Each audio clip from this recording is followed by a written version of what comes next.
about that journey, how it was, and what went into your mind when you went through the whole process, right? So if you could just, maybe we could just, it's more like a question answer thing. I'm just going to ask you questions around what went in your mind and how you went about it, and that's about it. That's I'll keep it short so that I don't take too much of your time too. No problem. So the journey, I think, started in 2019. I was in my final year of college, and that's when I started thinking about, what I wanted to do, higher studies, placements, whatever it was. So I did engineering, and this was around the time the placements were going on. I hadn't gotten placed yet, and I was already thinking about, doing an MBA. I'm not. I wasn't interested in taking up a tech job, or even if I did end up getting a tech job, then it wasn't something that I wanted to do long term. So, that's when I started looking into, where all I wanted to go, what all exams I had to write and all of that. GMAT was there, CAT was there, IFT was there. I think I wrote XAT as well, that cycle, quite a few. I think I pretty much went through each of the entrance exams. I had the most amazing opportunity to work for KPMG. I was offered a job, and I was really happy because, KPMG, I mean, the job that I got in management consulting, it wasn't fully technical. So, if I did pursue an MBA and if I sat for placements afterward, KPMG is a good place to be, and I can always come back to consulting, or from there, I can go to another company with similar work, depending on, where I was at the time, but the opportunity would be available. So it made sense at the time. But yeah, I had signed up for all these exams. I thought, let's write them, see what happens. I had already begun preparation, so I went ahead. I went through all of them, wrote all of them. GMAT, I think, was the last exam I gave. I gave it in January 2020. And I actually didn't prepare much for that attempt of GMAT because I'd studied so much for the other exams. I thought, at the very least, maybe a 650 I would get. I got a 560. Which was horrible. I felt terrible after that. But as you would usually, after you don't do very well at something, you start rationalizing. And in my mind, I was like, okay, I didn't study that much. Fine, whatever. We'll find a way to live with it. Anyway, so that was how that went. But I got a job, and I figured, let's take the job right now. It's a good job. We'll work on this anyway. Work experience is always a plus. So we'll go ahead and then, see what happens the next cycle.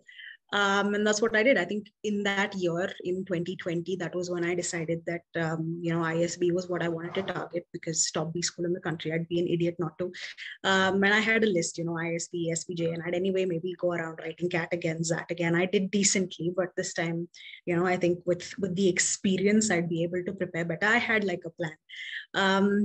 So that's what I went about. But GMAT was something I specifically wanted to focus on because I think in terms of how the exam is structured, it was more suitable for me.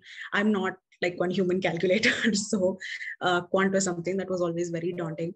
And I like to think I was always quite good at verbal. So GMAT just made sense, in that regard, where it was a more conceptual exam than, about the calculation. And in terms of the verbal aspect as well, I was quite confident. And even though I didn't do well the first time around, I was like, okay, now that I have a plan, these are the universities I want to apply to, these are the exams that they accept, I'm going to, go about it a lot better. And I did, I think, for about 4 months or so, I did some real hard prep. A lot of it was self-study because I think I was still trying to figure out what materials and all to use. It took a while to figure that out, but I had some kind of a structure to go about the whole thing. So I gave the GMAT, I think, in December 2020, the second time I gave it online, and my hopes were shattered because I got a 620, and it was very devastating, because after all that effort and that's where I ended up. I think a big factor was also my anxiety because I had put so much hope and onto this exam, and I don't know, I think I just got really, really anxious. And it was an online exam. There's a different kind of fear that's there when you write it at home. You immediately have to face your family, you have to face yourself, you have to, I don't know, I think a lot of that really got to me at the time. And I think, I did not handle getting that 620 very well. But it was what it was, and I had to move on, and I had to see what to do next. In my mind, I think I told myself that this was a one-time thing.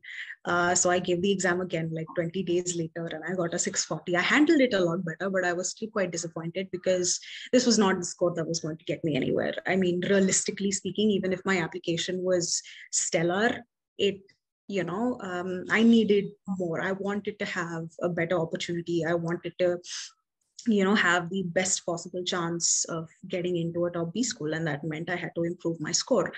So I decided I was going to try one more time. And I mean, the thing is, when you write these entrance exams, there is a tremendous amount of mental, emotional, physical strain that you go through, right? And I don't know, after what happened that year, I felt like maybe I had another attempt in me, maybe 2 max. But I told myself whatever happened was going to happen, and I was going to live with that score. So that was the mindset with which I went in. I just wanted to get maybe, I think, a score between 650 and 680 at the time. I was like, my quant score was really, really good. I got, I think, a 47. I told myself that maybe a point or two extra in quant. And I think my best in verbal was 33 after getting that 640. So I told myself, I think maybe just cross 35 in verbal and 49 in quant or 50 in quant. That was what I was aiming for after that attempt. So with that in mind, I moved forward. And I was referring to all of these free materials that you have online. You had Manhattan Prep and I don't remember the names exactly, but you had quite a few, right? And that was what I was referring to. And it didn't work in the best way. So I figured, I needed help. That's when I started looking into what I could use for verbal, something that would help me understand these concepts. For SC, try and see exactly what rules I need to look for in the sentences. For critical reasoning, how I needed to interpret a question, and specifically how I needed to go about finding these answers. So that was what I was looking for. I wasn't worried about RC, but critical reasoning and sentence correction was what I was really focusing on at the time. That's when I heard about Crackverbal. And I went through some of the testimonials, and they were quite good. I went through some others as well, similar to Crackverbal. But for me, I think I wanted to find something that had video lectures because, while of course it's when you have like a textbook sort of approach, like it was for target test prep, it's decent, but this is for English. It's not math where you have a problem and you can solve it, right? This is a more conceptual approach where you need to really understand. There's no solving, there's no, not a lot of papering involved. That's why, when I heard that Crackverbal had video lectures, and so I thought, this would be good. I'd have someone who'd explain it to me. And, that was something in general, I think people understand better, you can visualize better. And it's a nice, it's kind of like you're in school. And I think, that kind of approach we've all grown up with. So it really helps. That was one of the reasons I chose Crackverbal. And I was really happy I did because in terms of SC, it really kind of streamlined the rules that I needed to follow, right? Told me that this is what, when I see a sentence, when I look at what the question is, this is what I need to focus on. These are some of the grammatical rules that I need to follow. There was a structure. I had made, detailed notes, and this was what I was following. And it was nice to, have all of this in one place and not have to refer to a million different materials to get these things or solve countless problems to figure out specifically what I need to look for in the future. So that was really nice. And for CR, I think was the scariest for me because I think I had a really hard time kind of understanding what to look for in the paragraph once the question was there. So again, Crackverbal was really helpful. The video lectures, I think I understood exactly what I needed to interpret from an assumption question or from a strength and weaken question or, from an evaluate, the passage kind of question. It helped kind of see what I needed to look for and, how I needed to solve this, what approach I needed to use, which was helpful. And I think RC I went at last because I was quite confident in that. I just needed, a couple of questions and good practice, right? To just ensure that, I had that in mind going into the exam. So that was my approach. The video lectures were really, really good. The solutions that you have, for each question, properly detailed explanations for all of them. That was also really helpful. For practice, I used GMAT Club because, they have all the official questions for, I think, like 10 years. So that was what I used primarily. I do like, I think I first finished all the video lectures and then I started practice a good month or so of just practice. Like initially it was every alternate day, CR and SC, just every alternate day, maybe 10, 15 questions a day. And then, really go through what my mistakes were, what my issues were. And I kind of went in a step-by-step process, do the until 600 level questions and then 600 to 700 and then after that, right? So I kind of went in an order just to ensure that it was a streamlined process. It made sense in my head. I was increasing difficulty gradually. So, I had all the concepts in mind when I was going through those questions. I was doing quite well in SC. I was actually really happy with how SC was going. CR, even though, it was still something that I found really, really daunting, I think in terms of my success rate, it was definitely a lot better than it was before. And I could see myself understanding, how to go about these questions a lot better. So that was really nice. Like I said, RC, I think I started about 3 weeks before the exam. I just wanted to kind of go through the video lectures once, ensure that there was nothing I had missed out concept wise. How am I supposed to look at the questions that talked about, primary purpose versus how to look at questions that talked about something very para specific, just to ensure that I had all those concepts in mind. So RC was what I went about last. And in a similar way for quant as well, like initially it was going through all the chapters, ensuring I solved all the problems, easy, medium, difficult, for all of them. And then I think even for quant, I had like a month of just revision, going through all the questions, all the concepts, anything that I found particularly difficult, just to ensure that I had everything in mind. That's something that's worked for me, right before the exam, just a general revision. It helps me remember best. So that was the approach that I went with. I actually gave my most recent attempt in the test center, the same test center I got a 560. And so I was already, there were bad vibes associated with the place. But, when I walked in, I think about 7:30 in the morning. My session was at 8. And I walked by this stairway that I had, sat down and cried in the last time I got 560. And I told myself that I was not going to come out like that. I wanted to be happier. I think one of the main lessons the entire journey taught me is that I worked myself to the bone the first time around and I screwed up. But the most recent time, I think I understood that it's important to, just take rest and kind of have that cool down period in between studying, because if you keep going at it, you get really overwhelmed and that increases the anxiety. So in the last attempt, I think I was just a lot better at, calming myself down. So that was what I went in with. I wanted to come out definitely happier. I told myself, this is the kind of score that I want. It's a bracket, so it's not very specific or anything. There is scope. And I was confident in that I would probably be able to achieve it based on my prep.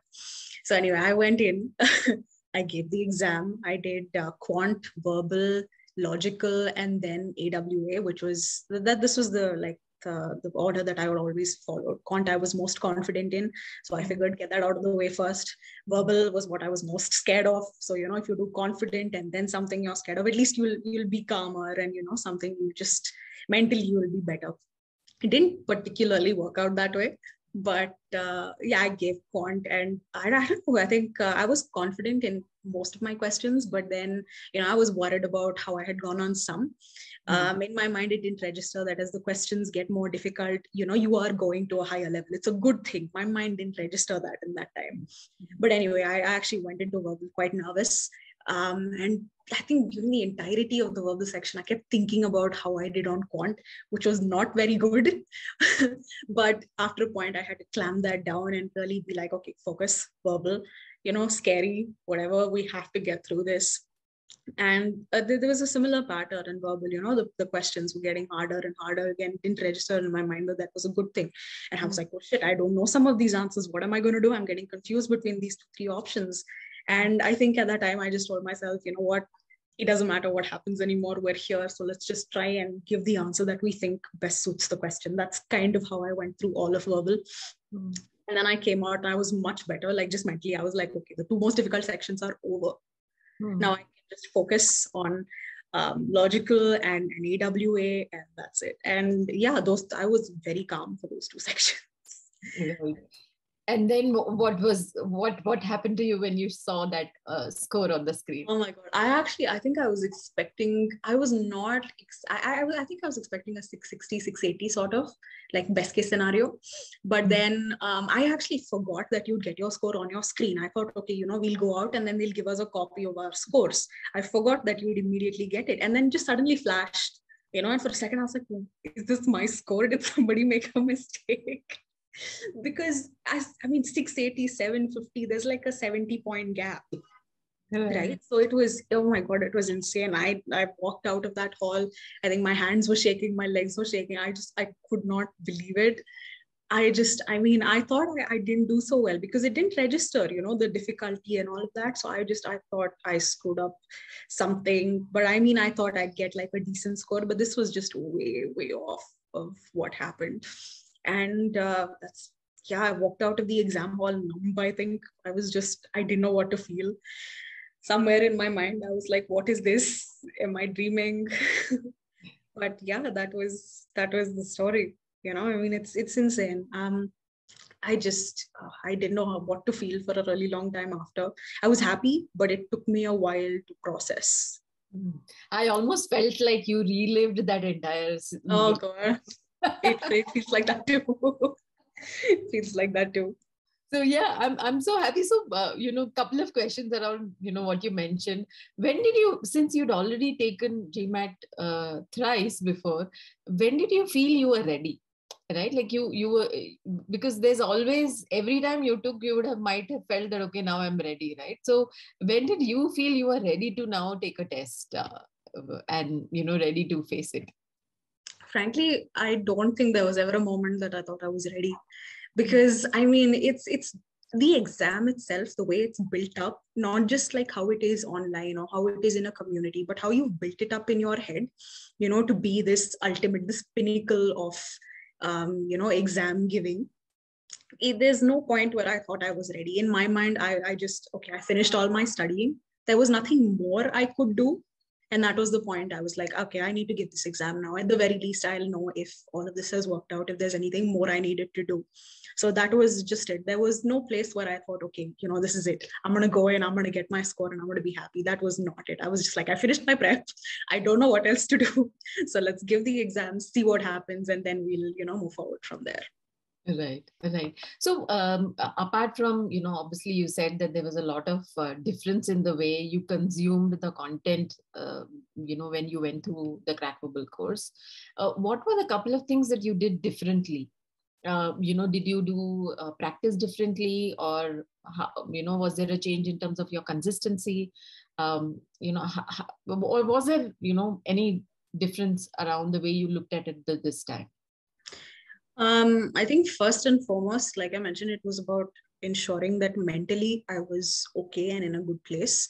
So, there was a lot of taking breaks at appropriate times, ensuring that I wasn't consuming too much information in a day. Just ensuring that, I was also revising a lot, going through the same concepts again and again so that I had them in my mind. And that was something that I could take forward when I began practice questions. So it was a lot of that. But I think more than anything else, the largest difference was understanding limits, of just being able to take in so much in a day. Right? Every day when you prepare for any exam, whether GMAT, CAT, whatever it is, the pressure is insane, right? Because the kind of scores that all of these schools look for, they're really, really high. Competition is at an all-time high, I think, in our generation. So to really compose myself, I think that was the biggest difference, to learn how to do that, to try and be happy despite all the anxiety. But as for how I consumed content, I think it was pretty much the same. I knew that SC would take the longest amount of time, so that was what I started first, right? And then I gradually went to RC I did last.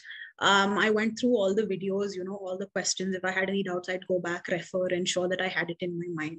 And only after going through everything, like each and every video lecture, I think the only thing I didn't go through was the 760 level questions, because frankly, I didn't see the point. I was like, I'm not aiming for that score. It's okay. So I went through all the videos, in the order that it was, ensured that I had the concept in my mind. And once all of that was over, I gradually began the practice questions, because I wanted to have a large amount of time just to practice. Because of course, conceptual knowledge is really, really important, but its application is even more important.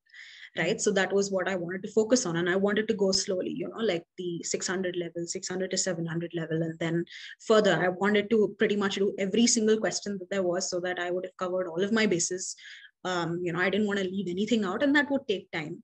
So, I think this time also, it was a good 4 months again, like a gradual process.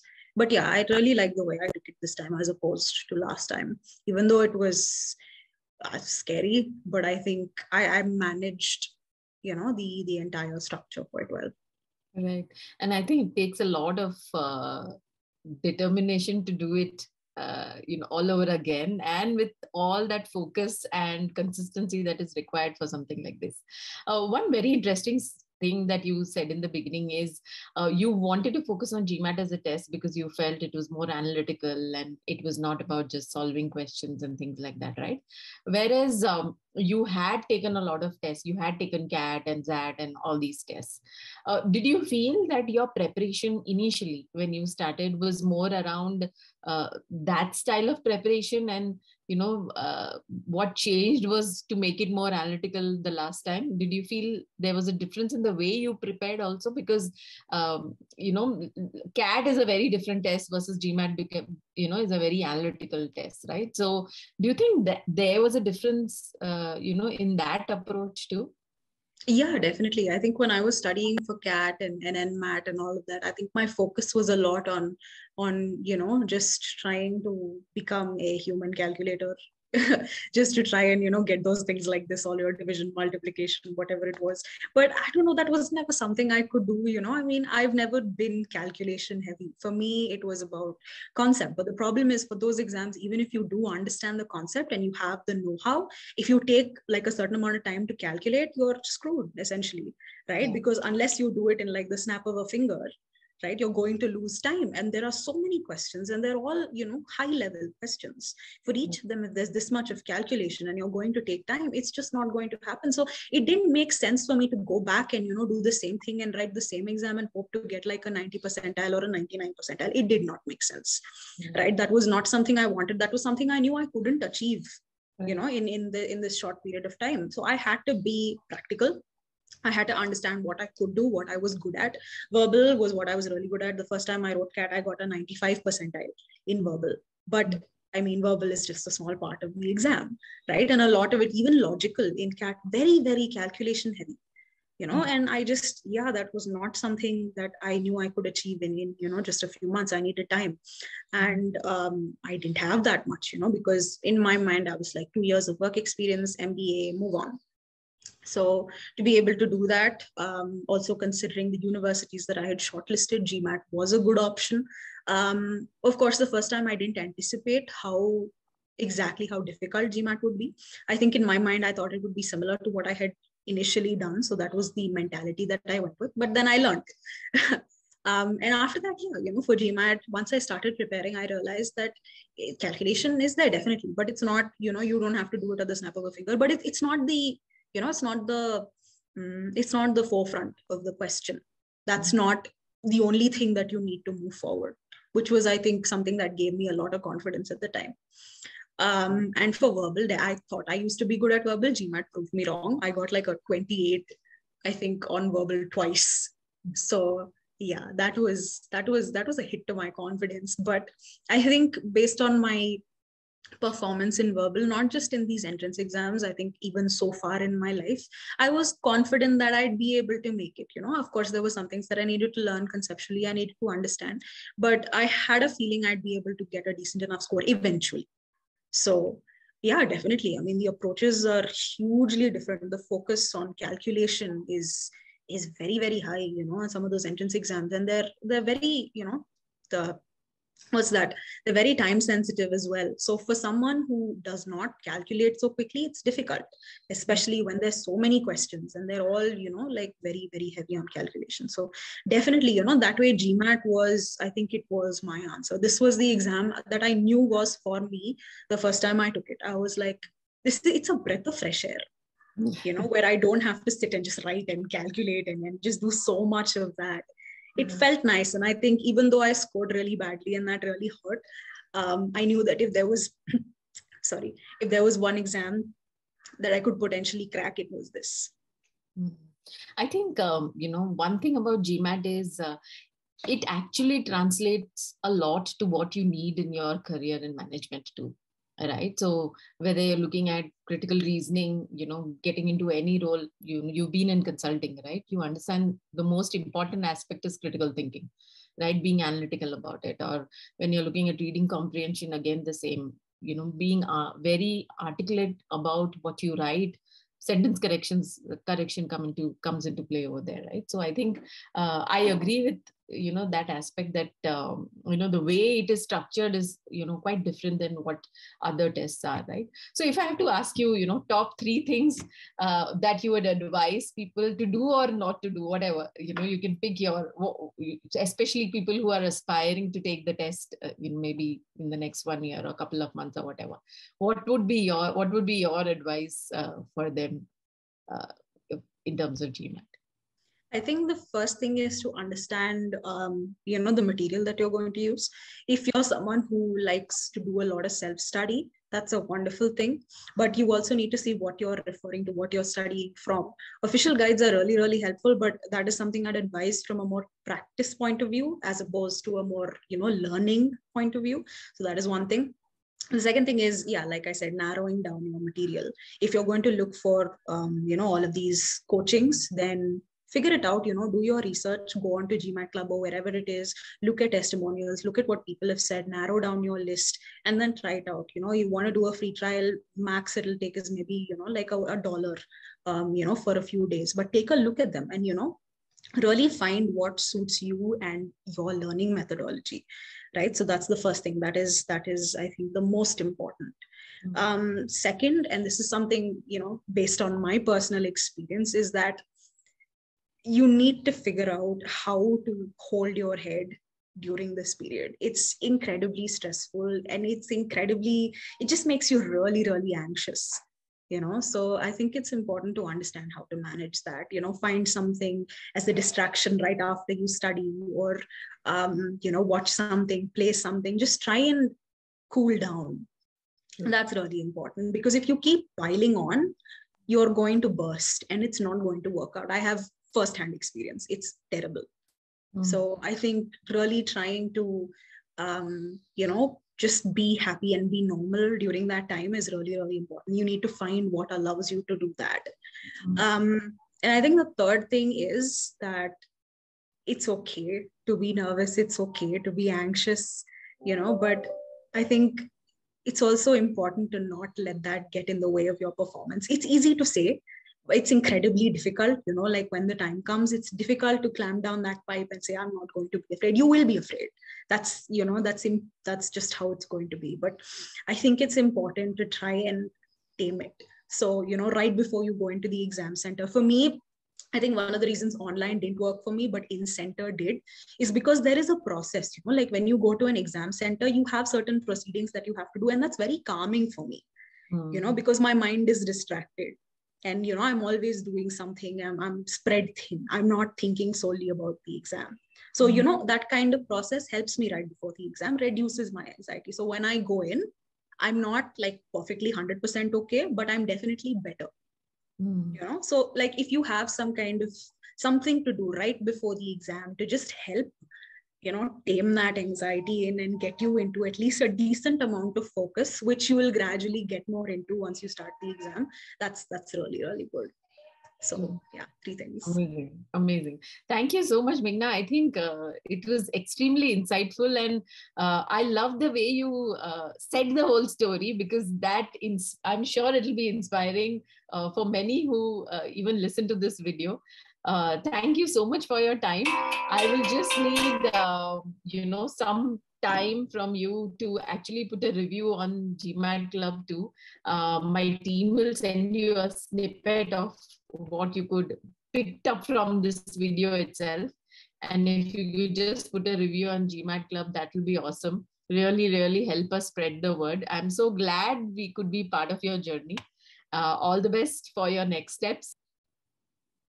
Thank you. Yeah, definitely. I mean, if there's anything I can do, let me know, man. I mean, I think it's a life-changing experience, going through this, just focusing on one exam and getting through it. It changes you, it really shows you who you are and what you're capable of.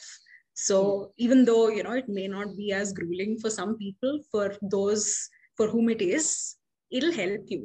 It really allows you to understand who you are and what you're capable of and how far you can go if you have the will. So definitely, I mean, anything I can do, any way I can help anybody who has to go through this. It's difficult. So. That means a lot. And I've always, for some reason, I don't know why, but there is a pattern in top scorers that I always see where, when I'm talking to them, first of all, they always tell me that it was a phase of introspection for them because it taught them a lot. And for some reason, they've always felt it was an enjoyable journey, right? It can be ups and downs, but it was still something that they enjoyed. Maybe they don't want to go through it again, but it was still something, if they look back, they say, okay, it was one phase of life. It was slightly different than, maybe what it was before. Or it's like, when you have memories, it's always the days which were different, right? That you remember, right? So this is one phase of your life that you really remember that, okay, that really changed things for you. So I'm so glad. Thank you so much for your time. I really, really appreciate it. And, my team will reach out to you for the help with the review part. Definitely. Yeah, no problem. It was great talking to you. Yeah, thank you. And let me know if you need any kind of help, Meghna. Definitely. I'll do that. All right. Thank Cool. you. Bye-bye. Take care. Bye. Bye-bye.